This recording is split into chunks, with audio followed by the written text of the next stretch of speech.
is thriving in the age of disruption. Today, we're going to explore the idea of crisis resilience. In a crisis, our mental state can often make the challenges we're facing worse. In fact, a negative mental state could become a major obstacle in itself. So Dr. Ramesh is sitting down with mindfulness expert Mr. Subba Vaidyanathan to understand how the human mind reacts to crisis, how we can effectively respond to and manage the crisis in our lives, and even better, build resilience that will help us to bounce back from failures and challenges better and faster. For those of us who are facing some challenges and looking to find some calm, Subba is generously offering his Calm in Chaos Experience Kit free to our first 100 listeners. You simply have to go to this episode description on your podcast player and click on the link provided to sign up for your free Calm in Chaos Experience Kit. My name is Ho La Yun and I'm the series moderator. Our guest speaker Subba is dedicated to helping people live their best lives. He's an engineer and business graduate by training and was a high-profile banker who left his executive position in a leadership role after 30 years in a corporate career that spanned Asia and the Middle East to focus on his mission. He now works with people from all walks of life, but mostly with leaders in business and individuals navigating challenging personal transitions or periods of stress to coach them on how to integrate mind and wisdom training into life and work practices. Subba will share how he's gone through both rewarding and challenging times and how through it all, he's always been seeking for that wisdom and courage and the shifting of the mindset to move away from being in a state of stress, insecurity, even fear, to becoming a change maker who helps others unlock new ways of thinking and working. So thank you, Subba, for agreeing to be a changemaker guest speaker in our podcast series, Thriving in the Age of Disruption. We'll love to hear your story, tips, and thoughts on gaining the essential mindset and skills needed to survive and thrive in today's age of disruption. Today, we're actually going to explore several themes. They are mainly around crisis resilience, spirituality, and living a simple life. Thank you, Ramesh. Thank you very much for bringing me into your Changemakers podcast series. Delighted to be here.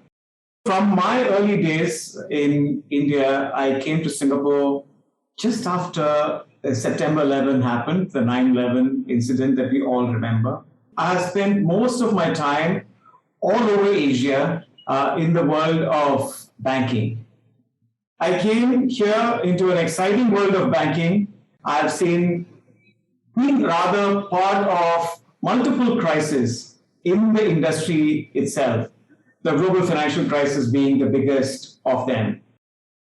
And since then, I have pivoted, so to speak, into a different life, or the life of a change maker. And that change happened in 2016 for me itself. It's been a completely different and I would say even more exciting journey. Wonderful. Now, let me move on to crisis and how to develop a crisis-ready mindset. In fact, I'm really passionate about this topic because I have a book which is going to be launched sometime at the end of this year. I think with the pandemic, everyone has seen the relevance of being able to deal with crisis effectively.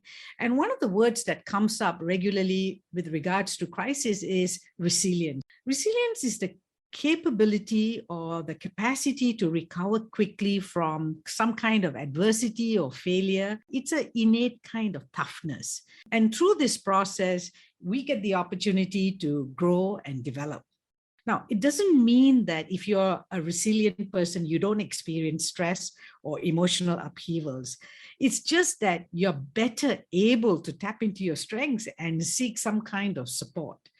Now, Another aspect of resilience is also the fact that we are empowered to accept and adapt to a situation and to move on. Because often when we are in a situation that is a kind of like a failure or a setback, we sort of get stuck because we may be at some level even denying the existence of that situation. It's going to show up in different ways for different people. Some people may develop symptoms of depression or anxiety after a trauma, whilst others might not necessarily show signs of obvious distress. So Subba, you've had to deal with many setbacks in your life from as early as 14 and throughout your career as well. Could you share with us a little bit more about those experiences as well as how you coped with it? The earliest big crisis was when I was 14 years old, to have lost my dad. In fact, I was 13. And at that time, I being the only child, and my mom not yet working at that point of time, life was complicated. There are many, many choices to be made. And there was a challenge in terms of financials. There was a challenge in terms of where we were going to live, how we were going to live. A number of choices get thrown out. And you have to make them in the moment as you go along. But you have to make them choicefully, mindfully, authentically. So, to me, that's when I would say my first brush with a big crisis happened. But since then, one of them, of course, is when my mother was diagnosed with cancer, but I was overseas.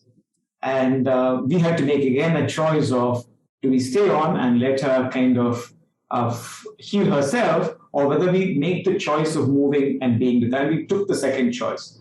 We as a family, we moved, no questions asked, and just we said, we do what is most important, and by the values we stand, and then we move forward from there.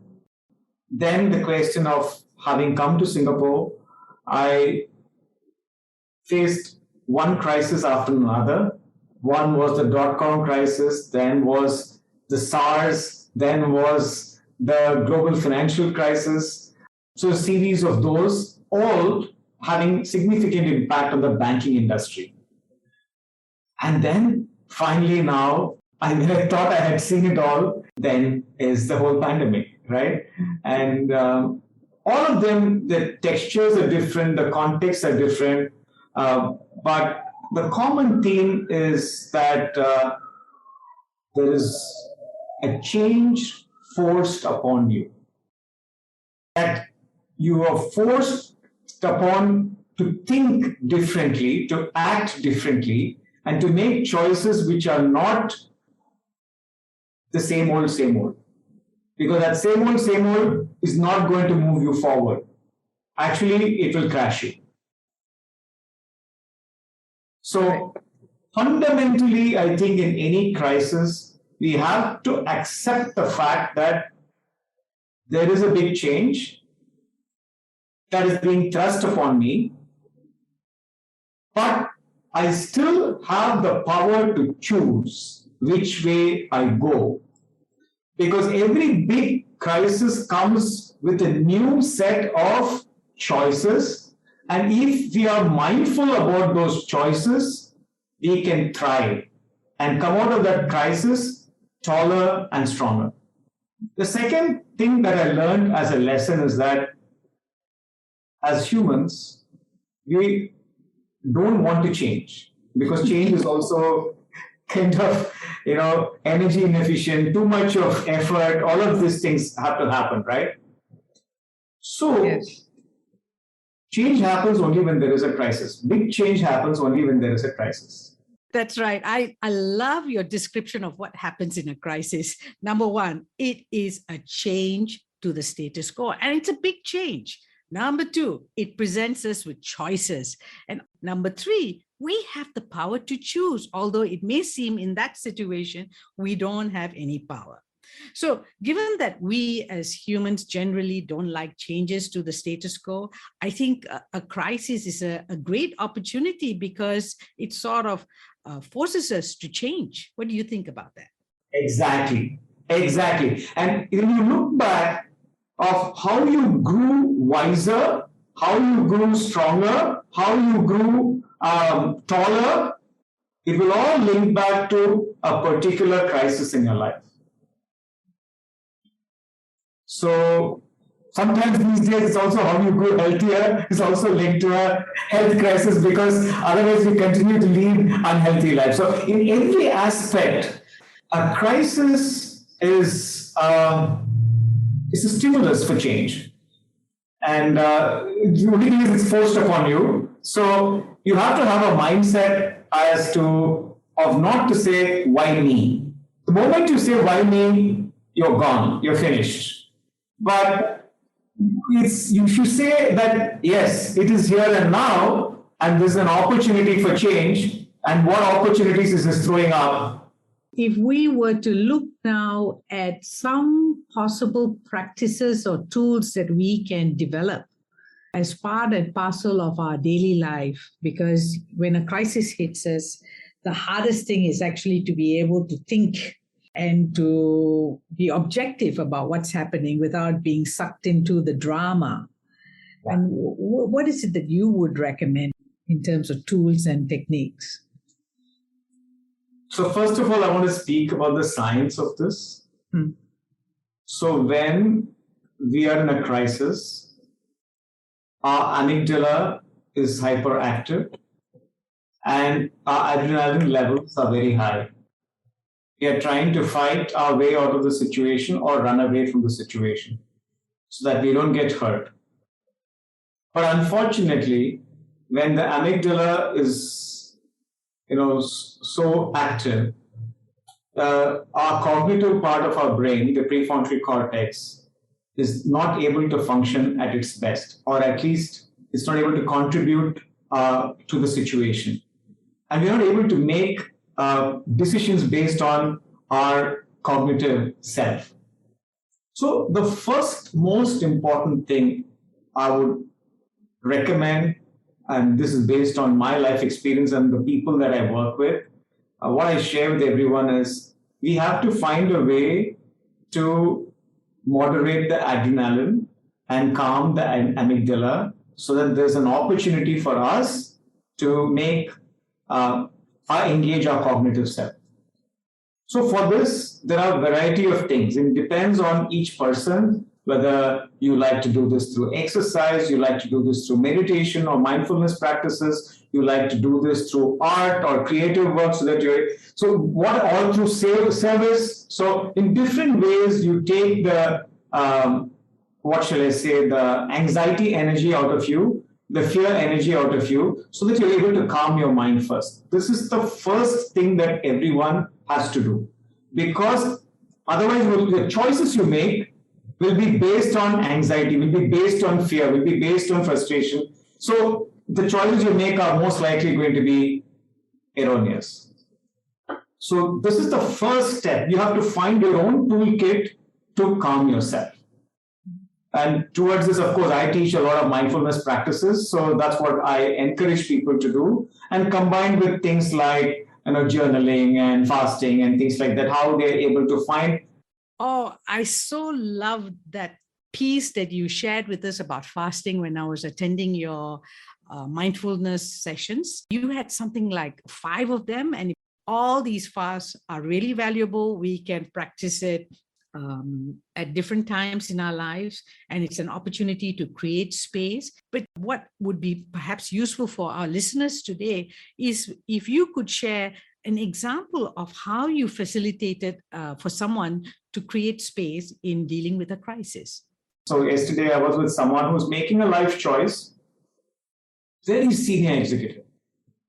Okay, and she's been given an executive position in a global company by the same company that she works for. But she thinks, should I stay on? I'm over 60, or is this the time for me to retire and pivot to a different life?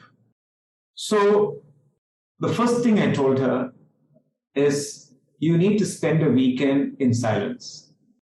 So that, because she's speaking to 10s and 20s and 30s of people, hundreds of people. Everyone is giving their input. She herself is like all over, should I quit this career, which I have built over so many years of hard work? So much of noise going on. First, you have to cut the noise. Only then will you be able to hear yourself think, as I say, and then be able to make the right choices.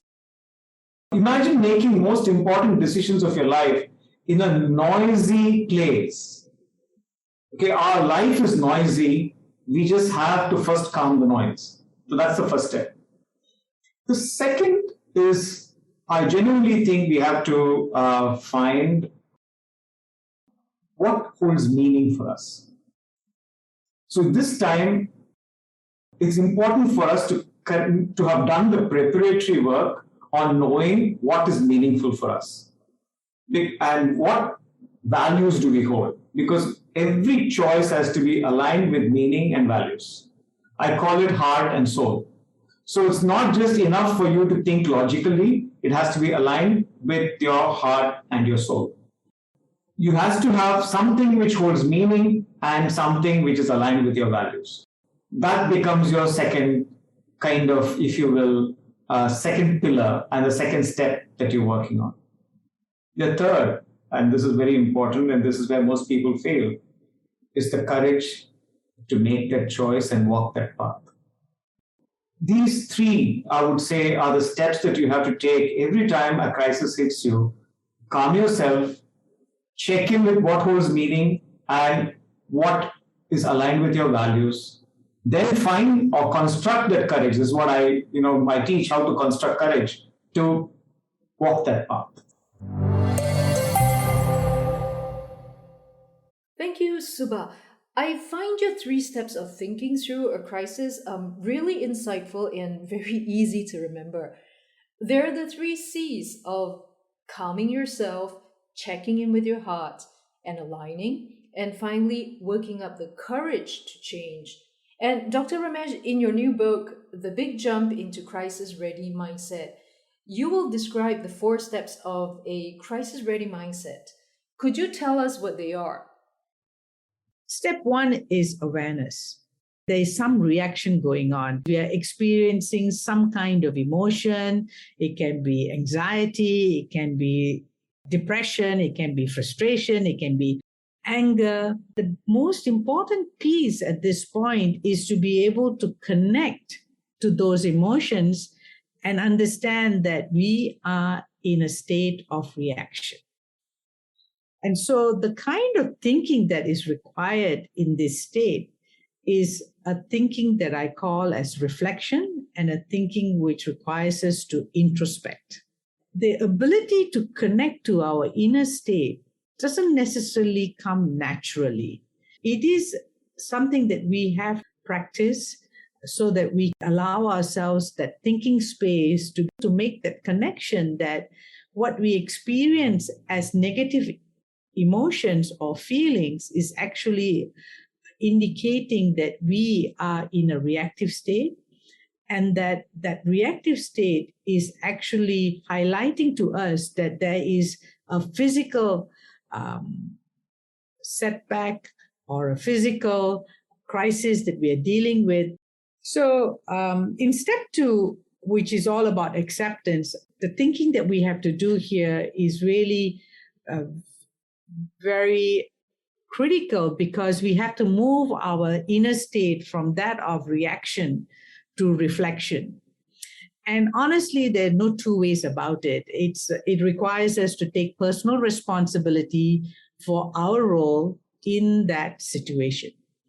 And most people struggle with that. And I struggled with that as well. And the only way we can get over that is when we are able to reconcile that, okay, we had a different expectation or we were not clear, and then go to work in accepting that, yes, we did that, or yes, we didn't do that. And therefore, now we have this mess. And what can we do about that? And the moment we are able to shift our thinking to taking it from that we were responsible for this setback, we then have an opportunity to move forward. And that's when, we've moved our state from a reactive state to a reflective state. Step 3 is actually all about taking action. That's probably an easy step for some people because you've already accepted, you're aware about what was happening, you've accepted your role in it, and taking action is natural. But for some people, it is a struggle because they have lost their self-confidence and it is like, should I do it? Would I get into a worse off mess? So step 4 is what I call as actualization. And it is actually a state whereby we have moved through the crisis from our own inner state being full of reactions to one where we are reflective and where we have started to create and take actions. And now we're sort of looking back and we can see a new reality. We can now see that we have sort of overcome the setback and we've moved on and life has moved on. And we are able to actually take different kinds of action now. And if we can develop the crisis-ready mindset, then we are able to deal with those moments when we have setbacks. And I also think that setbacks are a great opportunity for us to learn because we have to pause or we have to stop in that moment. And that causes us to reflect. Sometimes I've found that when I've had immediate success, I've moved on to the next goal and I've not stopped. I've not paused. And therefore, I've really not learned what was that secret sauce that allowed me to succeed in the first place.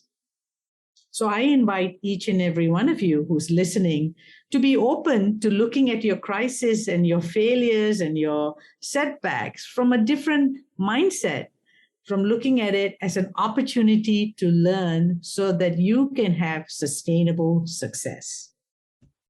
So coming back to you, Subba, I wanted to ask you a personal question, and it's about spirituality. Where are you in your spiritual journey? So I think it's an interesting phrase that you use, but I'm glad that you included the word journey in it because this is a lifelong journey. And it doesn't matter where we are, as long as we are on the journey, it is the most joyful journey to be on. What is spirituality? What is my spiritual journey? And keep staying on the journey and keep discovering that journey. And that's the joy.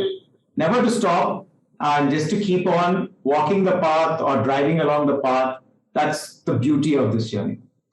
Now, coming to me and my personal journey on this, I have my biggest ups of this journey, my biggest practice which helps me move on this journey is a 5-day period of silence in solitude that I observe every year.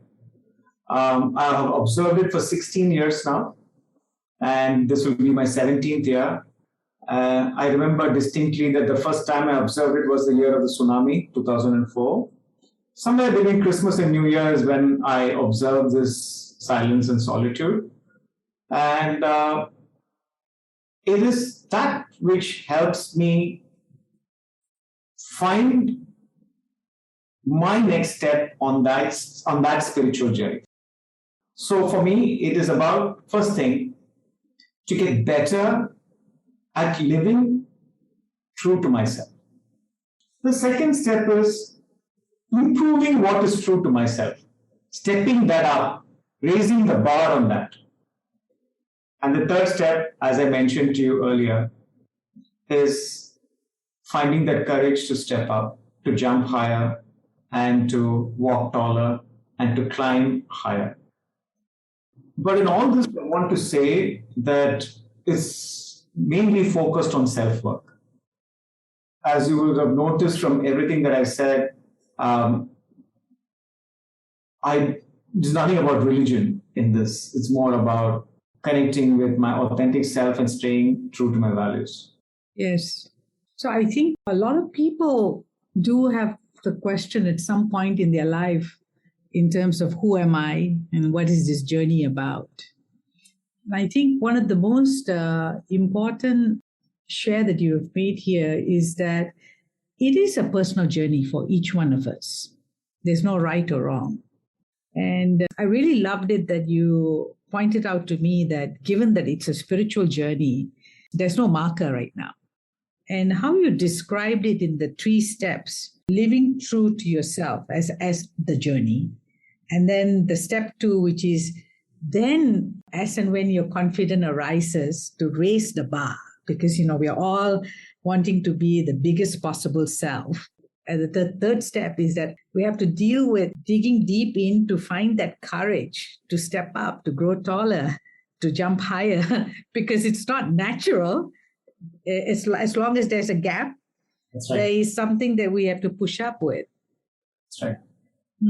I think what I'm present to right now in this conversation is that we really have to accept ourselves as the way we are and the way we're not, and give that same grace to people around us, especially our loved ones, so that they too can embark on this journey without the added pressure of having to conform.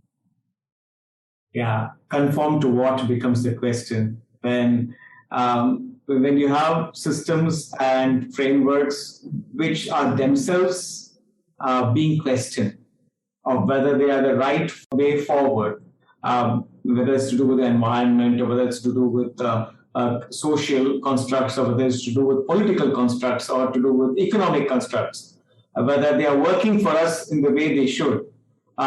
Forcing people to conform to something which is not perfect is in itself something that we should question. But coming back to the point that you made, it is my belief that every system, every technology, whether it's to do with social, political, economic, or environmental, is only as good as the humans who create and run them.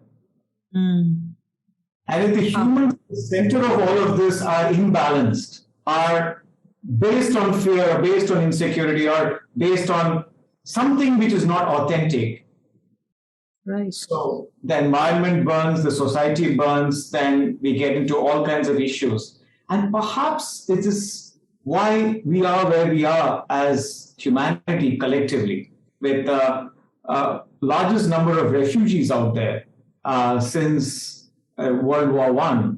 We have so many refugees, even though there is no World War. We have so much of environment being destroyed, even though we are all living comfortably. We have so much of unhappiness in the world, so much of depression and suicides, even though we are materially most comfortable. Doesn't make sense. There's a lot of self-work, as you've mentioned, that we each need to do. You've done a lot of quiet self-work, a lot of introspection. Now, are there certain life lessons that you've learned the hard way? Would there be a key piece of advice that you would want to share with our listeners on how to really do that self-work towards a better life? If you look at our education systems today, they are all focused on delivering academic skills. They are focused on competitiveness, excelling, which are all relative.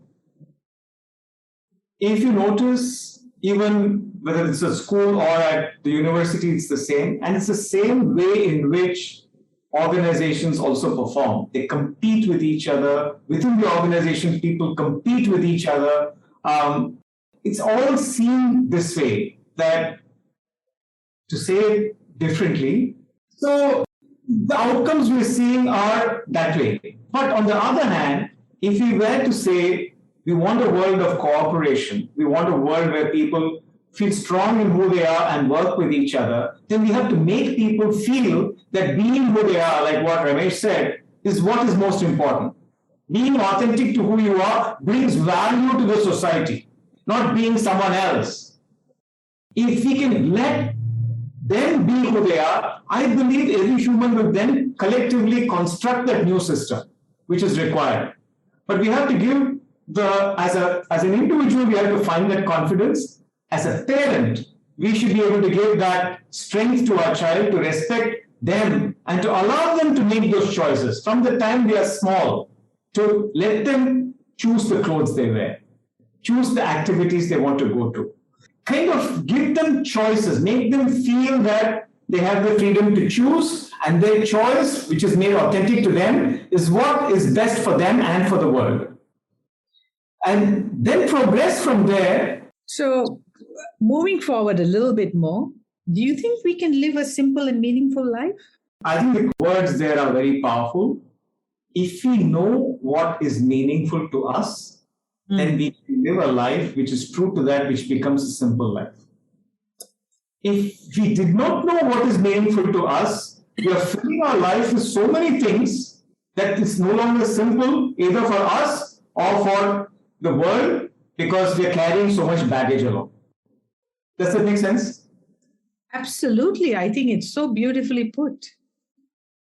And what is it for you? So for me, my life is all about inspiring and empowering people to live their best life. Giving them the tools to do that, giving them the inspiration to do that, giving them the confidence to do that, and showing in different ways that that is their best life and that is the best legacy that they can leave behind. That is what is a meaningful life for me. That's what holds meaning for me. And therefore, everything I do, every moment of how I spend my time, who I hang out with, is all focused on this. As a result, my life is simple because I have cut all that other clutter out. And it's been beautiful. It's been absolutely wonderful. To me, today's life is all about growing our technical and academic skills, financial skills, business skills. But we don't give enough attention to the pilot who's sitting in the plane or the driver who's sitting in the car. We have to be able to grow our own personal mind and life skills, our ability to use all the tools that we have in a manner which is authentic to us, in a manner which is meaningful to us, and in a manner which is impactful to the world. In summary, the only legacy that we leave behind is the way we think, we speak, and we act. Because that's the only thing which lasts after our life. Anything material we leave behind could be there, could just vanish after a while. But so therefore, this is something that is important for us to remember, that if we live our best life, that's the best legacy that we can leave behind for the world and for our children and for the next generation, at life or at work. In terms of thriving, for me, every opportunity given to us, life opportunity, life event, is a new opportunity to discover who we are, discover what is authentic to us, discover what is meaningful to us, and to have the courage to step into that and live that. If you just follow these 3 steps, as you beautifully call them, the 3 C's, and that is all it is about. Wonderful, Subba. Thank you so much for your generous and open sharing. Thank you, Ramesh. Thank you, Lion, for getting the best out of me. Thank you, Dr. Ramesh, and thank you, Subba, for the 3 C's of overcoming crisis. To first calm ourselves, to check in with our heart and aligning, and finally to work up the courage to change what we must. For those of us who are facing some challenges in life and are looking to find some calm, focus, creativity, and emotional balance Subba is generously sharing his deep knowledge of ancient wisdom and the contemporary science of the mind via the Calm in Chaos Experience Kit, which he is offering free to our first 100 listeners. To get the Calm in Chaos Experience Kit free, you simply have to go to this episode description on your podcast player and click on the link provided to sign up for it. We're also interested to know what else you would like to hear about in our podcast series. So do reach out to Dr. Ramesh at her personal email, dr.ramesh@talentleadershipcrucible.com. Would love to hear from you. Thank you so much for joining us today. Till our next episode, keep calm and thrive on.